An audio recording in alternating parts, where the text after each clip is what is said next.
Abbas. Ini persis sama juga. Abbas itu pengusaha teman-teman. Pengusaha besar. Sebelumnya terjebak dengan riba. Dibebaskan oleh Nabi. Tinggalkan riba kata Nabi, dibebaskan. Dan dahsyatnya ketika ribanya ditinggalkan, awal-awal kan turun tuh. Setelah itu naik 2 kali lipat dari sebelumnya. Ribanya hilang, omsetnya naik 2 kali lipat. Nah, beliau sadar saya ini sibuk. Tapi di balik kesibukannya, bayangkan loh, paman Nabi, kerabat Nabi, muslim, mukmin bersama Nabi di surga, sibuk berbisnis, tapi masih punya waktu untuk datang ke majlis Nabi. Setiap akhir pekan datang ke majlis Nabi ke Sufah, belajar. Karena itu ketika Nabi wafat, Abbas ini sudah mendapatkan 200 hadis. Bayangkan pebisnis hafal hadis 200, itu kan luar biasa. Kalau Quran gampang, hadis itu tak mudah, 200 hadis. Paman Nabi, keluarga Nabi, kerabat Nabi, sibuk, bisnis, kaya juga, masih hafal hadis. Antum siapa? Paman Nabi bukan, kerabat Nabi bukan, tetangga Nabi bukan, kan? Sesibuk apa sih? Sampai untuk baca Quran pun belum punya waktu. Cita-cita masuk surga lagi, kan?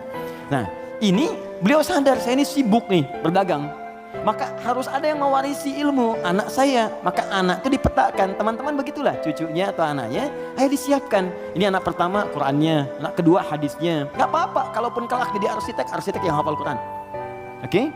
Pengusaha yang ahli hadis, gak apa-apa, banyak. Dulu biasa begitu bu. Teman-teman ikhwan, dulu biasa. Antum kalau temukan kitab namanya Bidayatul Mujtahid, kitab bagus perbandingan fikih. Itu kitab fikih tuh, tapi yang nulis dokter bedah. Ibnu Rushd namanya, di barat dikenal dengan Averroes. Itu nulis kitab fikih, itu biasa dulu tuh, biasa saja. Nah, Abbas ini menginvestasikan anaknya, namanya Abdullah juga, untuk belajar ke majlis Nabi. Jadi setiap bapaknya berangkat titipin. Ketika Nabi wafat, anak ini usia masih 13 tahun. Bapaknya hafal 200 hadis, anaknya hafal 2000 hadis. Dan kalau anak dititipkan di tempat tertentu, maka habit itu akan membentuk dia untuk berperilaku. Tontonan yang dilihat itu jadi karakternya. Kalau dia yang diperlihatkan yang baik-baik, yang keluar baik. Diajarkan kata-kata baik, yang keluar baik. Sekarang ada pendekatan bagus, ini share sebentar. Jadi pendekatan Al-Quran sekarang namanya. Ya, saya juga share dengan teman-teman, termasuk di keluarga kami terapkan. Kalau Anda ingin cepat anaknya hafal Quran, maka dia bisa dilatih dan dikondisikan dari sejak awal dengan lingkungan Quran. Misal, lahir dari 0 bulan, ketika lahir itu Anda kondisikan misalnya speaker aktif di rumah. Ya, dalam setiap 1 bulan dia dengar 1 juz. Bacakan aja 1 juz. Setiap 1 bulan, tapi jangan acak ya, terurut.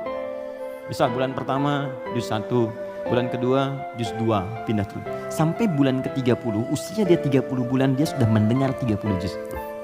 Dan anak itu sejak mulai dilahirkan, organ pertama yang berfungsi kata Al-Quran, di kata Al-Quran, itu pendengarannya. Al-Quran langsung mengatakan, itu pendengarannya.